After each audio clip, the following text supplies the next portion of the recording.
if you are ready for this, you must punch procrastination. Get your ideas, get your strategies, get a plan and put the plan to action. And the plan that you are going to put to action shouldn't be tomorrow, it shouldn't be next year, it shouldn't be next 2 years. It should be now.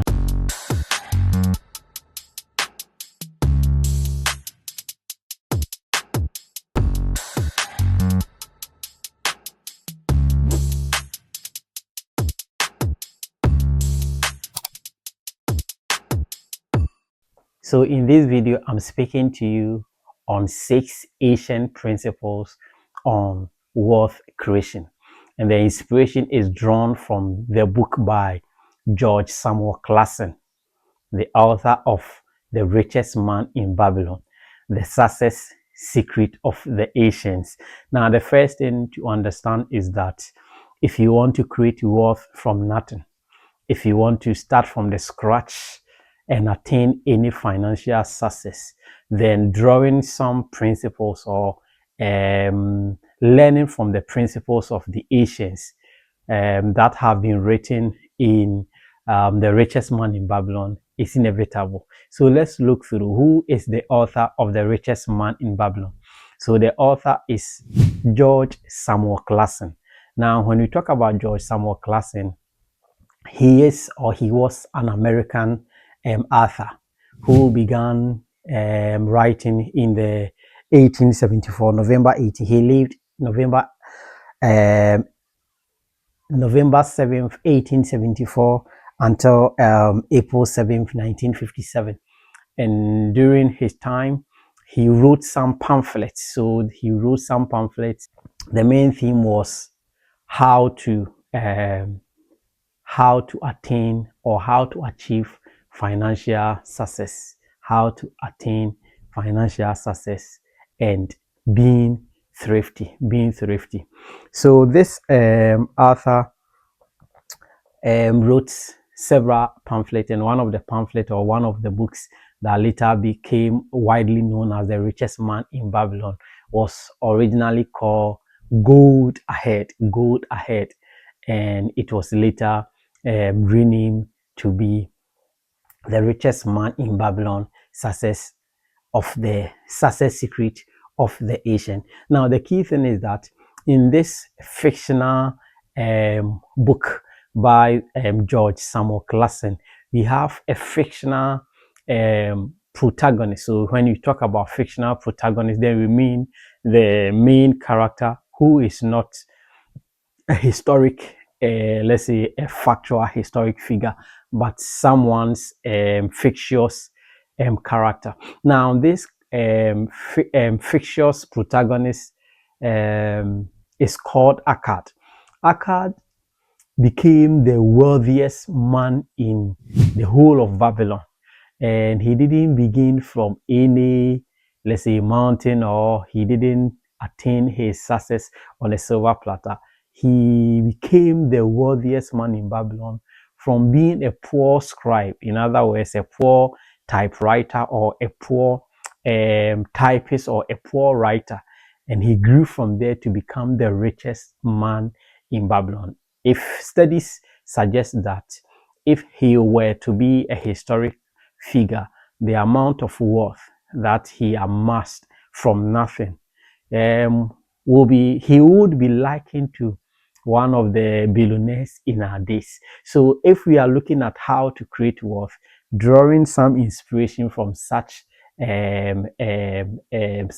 fictional character is very important. Now let's look at the principles, some key principles that George Samuel Clason talked about in his book, The Richest Man in Babylon. The first principle is pay yourself first, and he puts it at start thy purse to fattening.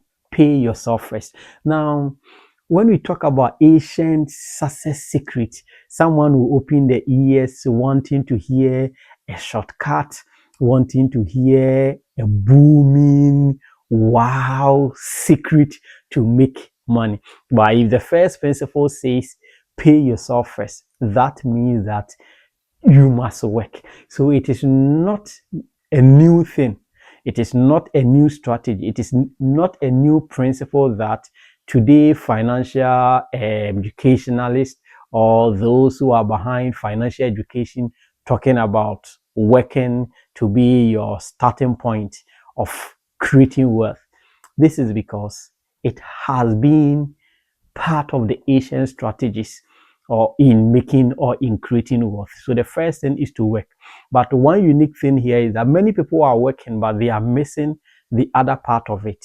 You are to work and pay yourself first. Paying yourself first here, ACAD meant that you should, sorry, not ACAD.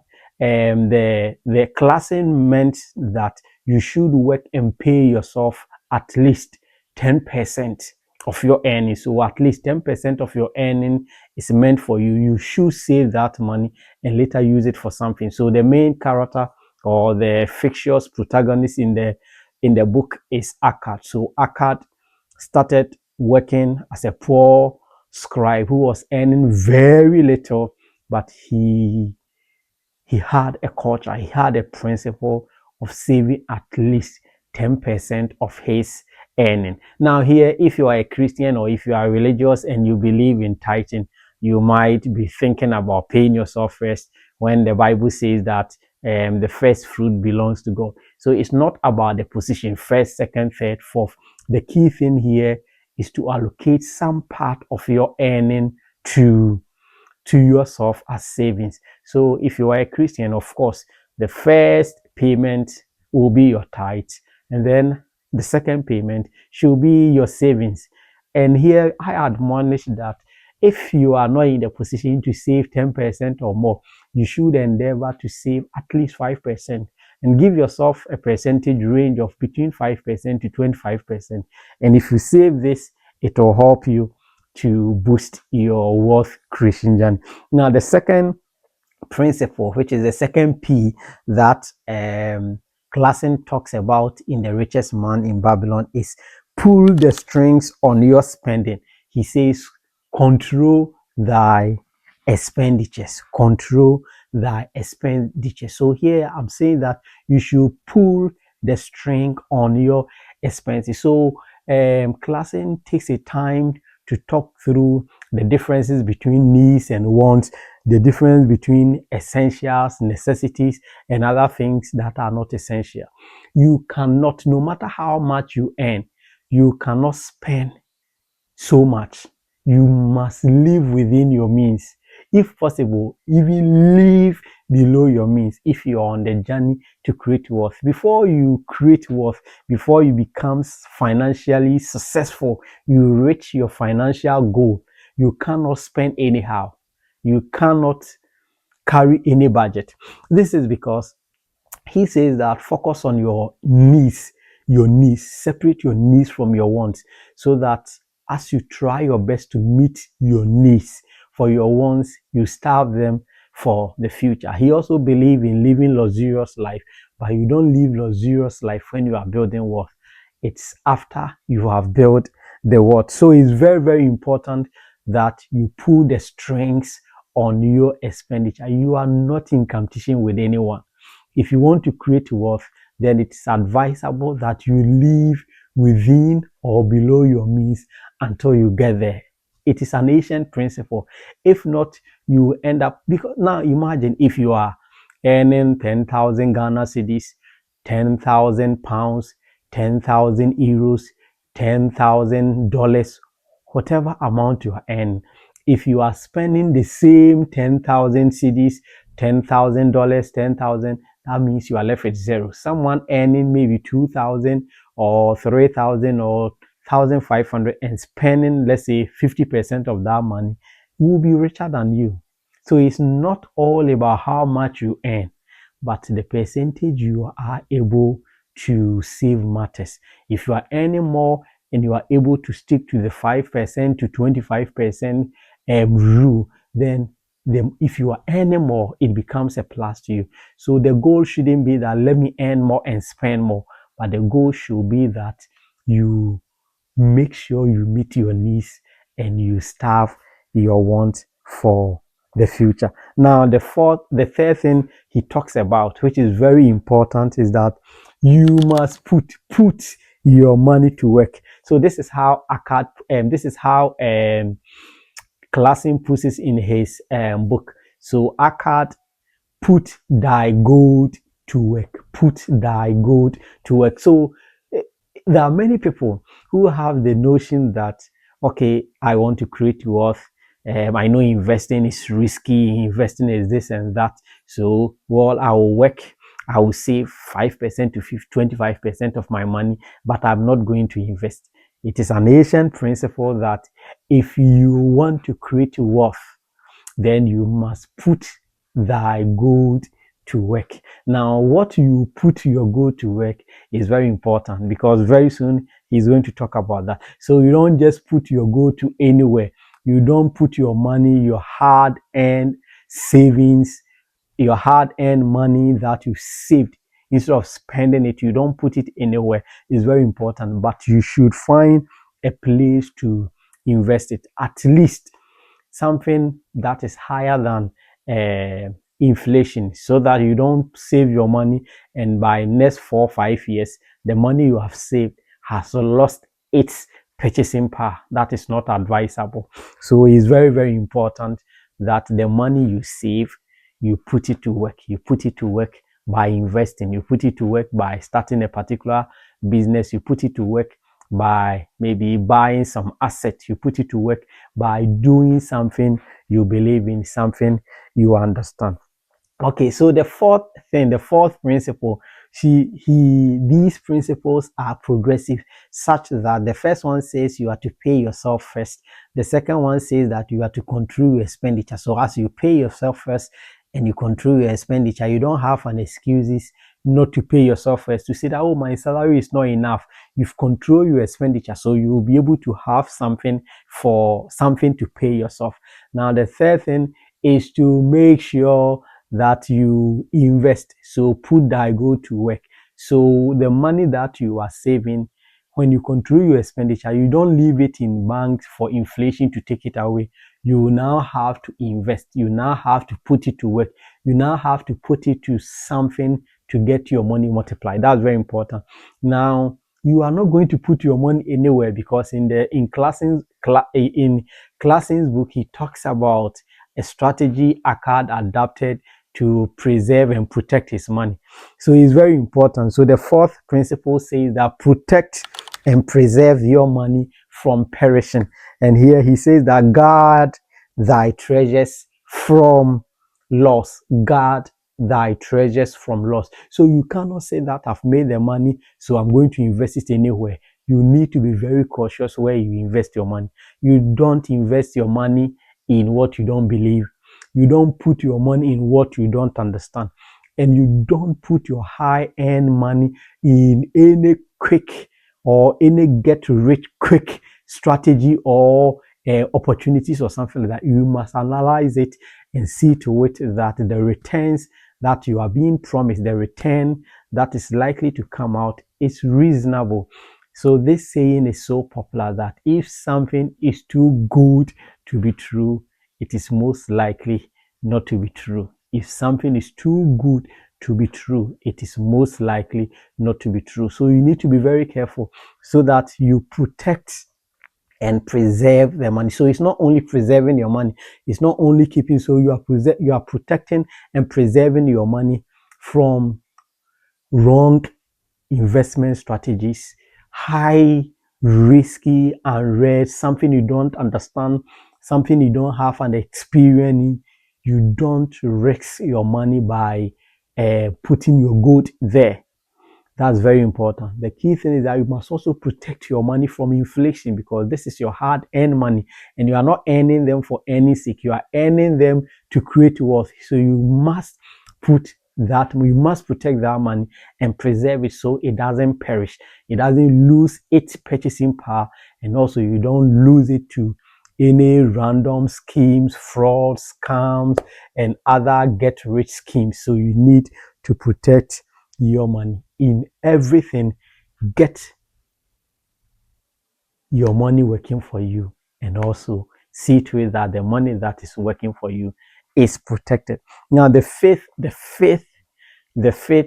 principle, the fifth ancient principle is plan for multiple streams of income.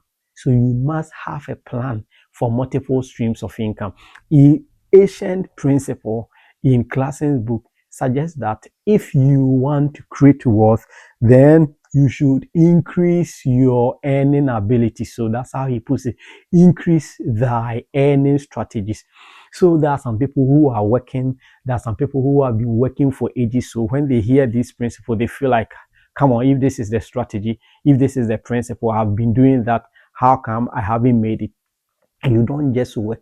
You see, when it comes to money making, numbers count, time counts. There are some factors that must be taken into consideration. So you cannot stick to one job with the same salary and then you expect to create wealth. So if you are even on one particular job, then you look at what skills. So you are to increase your earning abilities. So what skills can I upgrade? What are some of the upscaling or upgrading skills? What courses can I take so that I can upgrade myself and my salary will increase? Okay, I'm doing this job. What other things can I do so that I can increase my earnings? So I receive maybe 1,000 from this job. I receive 1,000 from this. I receive maybe 200 from this.